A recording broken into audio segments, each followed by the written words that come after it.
عاملين ايه؟ يا رب تكونوا بخير. النهارده هنعمل حلقه مع بعض جامده جدا وكلها شويه تفاصيل مهمه جدا جدا.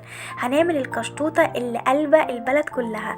الكشطوطه دي حاجه بجد تحفه قوي، هي قريبه جدا من المسخسخه او التريليتشا، بس هي كده فيها شويه تكات كده وحركات، هي سهله وبسيطه. بس حلوه قوي، مختلفه كده وجديده. تعالوا بينا نشوف كده هنعمل الكشطوطه دي بايه. هنعمل بالكريم كراميل واللوتس والمانجا والرز بلبن والفراولة والموز وشوية حاجات كده بجد خرافة. هنعملها كل ده بالسبونج البيتي. اتمنى تتفرجوا على الحلقة من اولها لاخرها لان كلها بجد حاجات هتفيدكم قوي. والناس اللي ما بتعرفش تعمل السبونج البيتي هنعمله النهارده بكل تكاته عشان تعملي احلى سبونج بيتي، لان بجد بجد السبونج الجاهز غالي جدا جدا جدا. يلا بينا نشوف السبونج البيتي، يلا بينا. اول حاجه معانا 4 بيضات مفصولين البياض عن الصفار، ومعانا كوبايه الا ربع سكر انا حطاهم على طول في البولات، ومعايا ربع كوبايه زيت، ومعايا فانيليا، وكل ده يحتاج معايا كوبايه دقيق. هنا معايا لبن بلدي انا جايباه من عند اللبان، حد مضمون جدا. هنشوف هنا بعد ما فضت اللبن. بصوا اللبن معلم ازاي في الكيس، ده اكبر دليل ان بجد بجد اللبن ده بخيره. زي ما انتم شايفين هنا انا هضرب اول حاجه بقى، حطيت الفانيليا طبعا. هضرب اول حاجه البياض، اول حاجه لازم اضرب البياض. يستحيل المضرب ده يكون كان في الصفار وانزل بيه على البياض، لا، ممكن من البياض على الصفار، لكن من الصفار على البياض كده انا ببوظ الدنيا. والبوله بتاعتي تكون ناشفه جدا جدا جدا جدا، ما يكونش فيها نقطه ميه واحده. وهبتدي الاول على السرعه الاولى، وبعد كده ابتدي اعلي على الثانيه لحد ما اوصل للسرعه الاخيره، ما عليش على طول، يعني واحده واحده. كل الاساسيات اللي انا بتكلم فيها دي هتطلع معاكي سبونج بيتي عالي هاشش جدا، طعم يعني فوق الخيال. بجد امشي على كل الاساسيات دي وهتطلعي احلى سبونج بيتي، احسن من دي السبونج اللي هتجيبيه من بره خالص. ودي حاجه طالعه من تحت ايدك، يعني اكيد حاجه خياليه. زي ما انتم شايفين كده هفضل اضرب كده اهوت. انا هنا مش هحط الخل مع البياض، انا هحط الخل مع الصفار، لان الخل يعني بيبطئ من عمليه ان البياض كده يعمل فوليوم معايا ويعلى كده، فخليني احسن احط اسفه الخل مع الصفار على طول. زي ما انتم شايفين كده، بصوا ما شاء الله عليه، بصوا بيعلى ازاي. انا كل ده على السرعه العاليه. هضرب حوالي ربع ساعه ضرب بالظبط. هعرف منين البياض كده تمام؟ لو انا نسيت مثلا ابص في الساعه او حاجه، هلقى البياض معايا كده بصوا بيطلع لفوق. بصوا على طرف الطبق كده او البوله، بصوا البياض بيزحلق كده لفوق، شايفين؟ يا رب تكون باينه معايا. بصوا شايفين ازاي اهو، بصوا بيعلى كده لفوق. وابتدي ان ضرب المضرب فيه بيعمل علامه جامده قوي، شايفين كده اكني برسم روزتات كده بالقرطاس الارجنتين. ودي حاجه تانية برضو، ان اميل الطبق كده ما ينزلش معايا، دي كده البياض ضربه ناجح جدا جدا جدا. نفس الكلام هنا هضرب الصفار برضو على السرعه الاولى. ليه على السرعه الاولى وبعد كده السرعه التانية؟ ليه وجع الدماغ ده؟ مش وجع دماغ ولا حاجه، ده علشان اضمن ان السكر بجد داب تمام التمام. لكن انا اضرب على السرعه الاولى دي، قصدي اسفه، اضرب على السرعه العاليه على طول. لا، خلينا على السرعه الاولى وبعد كده التانية وبعد كده العاليه، بحيث ان انا اضمن 100% ان السكر داب تماما. طبعا حاطين سكر بودره يا جماعه، لازم السكر برضو اضمن ان هو داب تماما. هنا نزلت بالخل ونزلت بالزيت فوق الصفار، وحطيت رشه ملح. كل المقادير دي هكتبها لكم في صندوق الوصف. دي قهوه، دي خارج المقادير خالص، كنت محتاجه بجد بجد يعني اخد شويه قهوه كده. زي ما انتم شايفين كده هنزل بقى بالصفار على البياض. في المرحله دي انزلي عادي خالص بالصفار على البياض بعد ما ضربتيه برضو ربع ساعه. زي ما انتم شايفين بقى شبه كده عالي كده معانا، وبقى شبه الكيكه العاديه، يعني الصفار لوحده بقى شبه الكيكه العاديه. هنا بقى هنزل بصوا بالراحه خالص كده، ادخل البياض في الصفار، يعني ادخل المكونين كده في بعض بالراحه خالص، بطريقه اللي هي من فوق لتحت من فوق لتحت، شايفين؟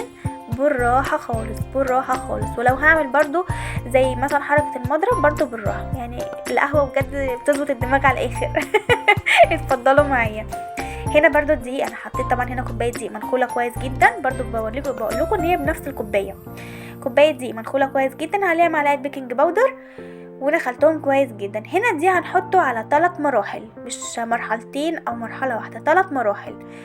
شايفين؟ ادي كده دي تاني مرحله. واقلب برضو، بصوا كل المكونات من فوق لتحت. وما احطش الدقيق غير لما اتاكد واطمن ان المرحله الاولى او التانية من الدقيق اتاخدت كويس جدا مع البياض والصفار، زي ما انتم شايفين كده. بجد بجد لو مشيتي مع الخطوات دي ما شاء الله ما شاء الله هيطلع معاكي سبونج بيتي بجد. مش هتصدقي ان انتي اللي عملتي الموضوع ده. انا شخصيا لما بعمل السبونج البيتي وبيطلع معايا كويس كده وعالي زي اللي هو السبونج الجاهز، ببقى فرحانه جدا جدا جدا. شايفين؟ الله اكبر عليه. شايفين؟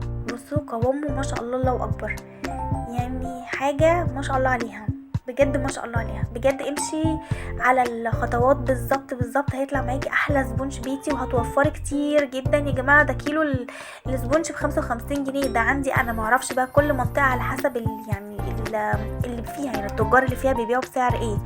انا عندي ب55. تمام. ده كان حب فضول بس ان انا اسال يعني السبونج بكام، لكن انا كل شغلي معاكم بالسبونج البيتي. انا هنا بغلط غلطه ان انا جبت الصينيه اللي انا معتمداها في الكوبايه، فرحت لغيها خالص وجبت الصينيه اللي هي الوسط. ليه يا لولي؟ لان انا مش محتاجاه عالي، مش هقطع 3 طبقات يا جماعه، انا عايزه طبقه يعني متوسطه، ولا هي عاليه ولا هي رقيقه، فعشان كده كبرت الصينيه. يبقى احنا هناخد الصينيه الوسط اللي في الثلاث صواني، الصينيه في النص الوسط. هنا انا حطيت اللبن الحليب غليته وغسلت الرز كويس قوي. انا كنت حاطه ربع كوبايه رز بس، يعني هي ربع كوبايه رز بس من الكوبايات المعياريه، وسبتها ساعتين او يعني ساعه لان هي مش كتير، واسيبها تتنقع شويه في اللبن واحطها على النار. بصوا الاسبونج بقى لما خرج معايا بصوا هاشش ولطيف ازاي. بصوا انا خليتها على نار هاديه استوت، ما حطيتش نشا، ما حطيتش فانيليا، ما حطيتش حاجات من دي خالص، هو اللبن البودر وخلاص على كده. وغطيته بالستريتش عشان الوش بتاعه ما ينشفش. بصوا شايفين بقى حلاوه الاسبونج البيتي وجماله، الله اكبر عليه بجد. جربيه مش هتندمي وهتدعيلي، وعايزاكي تكتبيلي كده في الكومنتات بجد. هنا بقى جبت العلبه اللي انا هعمل فيها الكشطوطه. انا هعملها في العلب اللي شبه التشيز كيك دي، او علب اصلا التشيز كيك. هي تمشي كل حاجه على فكره، مش شرط التشيز كيك بس. همسك العلبه كده وابتدي اقطع على مقاسها بالظبط، وبرده هحتاج ان انا اظبط تاني الاسبونج فيها. بس شايفين الله اكبر الاسبونج حلاوته وجماله قد ايه حلو، الله اكبر عليه. اتمنى بجد تجربوه. والله الطريقه دي يا جماعه معتمداها من ماما من زمن الزمن، يعني من زمان قوي، من وانا مثلا يعني في اعدادي كده. ماما كانت بتعمل الاسبونج ده، كان بيطلع احلى اسبونج من ايديها، وكانت بتعمله بالمضرب العادي يعني مش بالمضرب الكهربائي زينا. كان والله بتفضل تضرب كده بايديها لحد ما تتعبها عشان تعمل لنا تورتايه كده جميله، تزيين بسيط، بس كانت تبقى احلى تورتايه من ايد ست الكل، ربنا يخليها لي يا رب. زي ما شايفين كده قسمت اهوت الكيك على شكل مثلثات لعلبه التشيز كيك، وجبت كمان علبتين اللي هم اصلا يعني منتشره بيهم او الكشطوطه، انا بتلخبط فيها قوي في اسمها. تمام. وحبيت بقى ان انا يعني خليني برضو ماشيه تبع الشكل يعني اللي هي منتشره بيه اكتر. هنا بقى هعمل شويه لبن كده محلى مكثف بيتي، يعني مع السكر قد اللبن، يعني هحط هنا ربع كوبايه سكر عليها ربع كوبايه لبن، وهقلبهم في بعض كده كويس جدا. وكمان هجيب معلقه زبده زي ما انتم شايفين كده. الزبده دي اختياري براحتك، بس انا حبيت ان انا اعلي من طعمه. وهنا اللبن كنت سخنته، يعني ما غليتهوش ومش دافي، يعني فوق الدافي بشويه عشان بس يدوب لي المكونات بتاعتي. هنا هتعملي احلى لبن محلى مكثف. انا عملت اللبن المحلى المكثف معاكم كتير جدا. هنا هاخد معيار حوالي 3 مجات او 4 مجات، لان انا ما شاء الله عليه حاطه اللبنه في وش الكاميرا، وده كان شويه لبن كده العموره حبيب ماما ما شاء الله عليه. هنا بس بمسح الطبق عشان لو في اي بواقي لبن محلى مكثف، يعني اضمن ان هو كله نزل فيه. هو المفروض كنت حطيت قشطه مع اللبن، مش حطيت لبن محلى مكثف، بس انا مش حابه ان انا اتقل منها قوي من طعمها قوي، لان انا هحط قشطه بالكريم جانتيه، فمش هتبقى العمليه كلها قشطه في قشطه. هي اسمها كشطوطه، بس يعني في ناس ملهاش تقل قوي على طعم وريحه القشطه في الحاجات، يعني الحلويات او ايا كان، فانا راعيت دي. زي ما انتوا شايفين كده بسقيه كله بنفس المعيار. جبت برضو الكوبايه اللي هي ربع كوبايه وسقيت كله بنفس المعيار عشان ابقى ضامنه ان هو كله زي بعضه، ما يبقاش في حد اخد من يعني علبه اخدت اكتر من العلبه. زي ما انتوا شايفين كده العدل حلو يا جماعه في كل حاجه. زي ما انتوا شايفين كده جبت برضو اللي هو العلب السمرة دي اللي هي منتشره بيها قوي. تمام. هنا بقى كوبايه كريم جانتيه وعليها ميه ساقعه، عليها سكر طبعا حسب التحليه، وهفضل اضرب فيهم كويس جدا جدا جدا. بصوا انا ما حطيتش اي فانيليا، ما حطيتش فانيليا في الرز بلبن، ما حطيتش فانيليا في الكريم جانتيه، انا مستكفيه بالفانيليا اللي في السبونج بتاعي بس، لان انا عايزه كل حاجه تظهر فيها طعمها. بصوا انا هنا بقى ضربت الكريم جانتيه وحطيت فيه علبه قشطه، اي نوع قشطه بقى بتحبيها انت. زي ما انتم شايفين كده اديني بقلب اهو. بصوا اضرب اضرب اضرب اضرب كده لحد ما الكريمه تعلى معانا كده وتجمد. هنا بقى ايه، جبت اي تب عندك بتحبيه، يعني اديني اي شكل زجزاج كده، اي رسمه حلوه. زي ما انتم شايفين كده ابتدي ان انا ايه اشكلهم كده كلهم كده بالتب ده، اي تب عندك. بس انا بقى في التانية بقى ايدي مش عارفه حسيتها كده عملت مني شويه، ارتعشت مني شويه فاتلخبطت فيها. بس ما علينا، يعني هنظبطها كلها، يعني ايه هنظبطه في الاخر ان شاء الله، يعني كله بامر الله. زي ما انتم شايفين كده ادينا اهو. ده هنا عشان انا هسويه بالمعلقه، هحط فوقيه الكراميل زي ما انتم شايفين كده. ودي بقى اللي هي ايه المنتشره قوي، الترند هو ده اصلا في العلب السمراء دي. تمام زي ما انتم شايفين العلب السوداء دي يا جماعه، عشان محدش يتريق عليا، سمرة ايه العلب السوداء اللي قدامكم دي. تمام تمام. زي ما انتم شايفين كده اهو. دي بقى ايه بحاول اظبط كده العلب ويعني واظبطها ظابطه كده تمام كده، واروق كده عليها زي ما بيقولوا. شايفين والله بجد جميله قوي وبسيطه قوي في عمايلها، وحاجه يعني خرافيه بجد خرافه.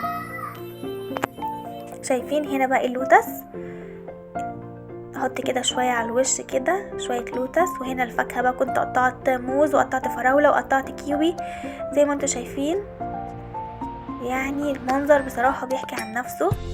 شايفين قد ايه جميله بجد تحفه. اتمنى تجربوها، واتمنى يا رب كده تبعتولي في التعليقات كده وتدعموني شويه. بجد انتوا ما بتدعمونيش خالص وانا زعلانه منكم خالص خالص خالص. هنا ده اسمه بقى ايه جيلي تلميع. ده جيلي تلميع على السخن، عندك سخن عندك على البارد، الاتنين شغالين. ده جيلي تلميع هيحافظ طبعا على الفاكهه، هيخليها بتلمع مش هتدبل منك، هتبقى زي ما هي كده زي الفل زي ما انتوا شايفين كده. هنا كنت خلاص خلصتها كلها وزينتها. دي كانت مانجا من الفريزر اهي زي ما انتم شايفين، وهذه الفراوله والكيوي والموز، واللي جنبيها برضو مانجا، وحطيت فيها كده شويه صوص ملوار مانجا، وادي الكراميل وادي اللوتس. يعني بجد ما خدتش حاجه، كانت جميله وسهله وبسيطه وخفيفه، ومكونات برضو مش عاليه قوي. والرز بلبن اتعمل على طول وحطيناه كده من تحت الكيك، والكيك طلع معانا زي الفل. اتمنى تكون الحلقه عجبتكم وفادتكم، يا رب اكون فدتكم النهارده، واتمنى منك اللايك والدعم. سلام.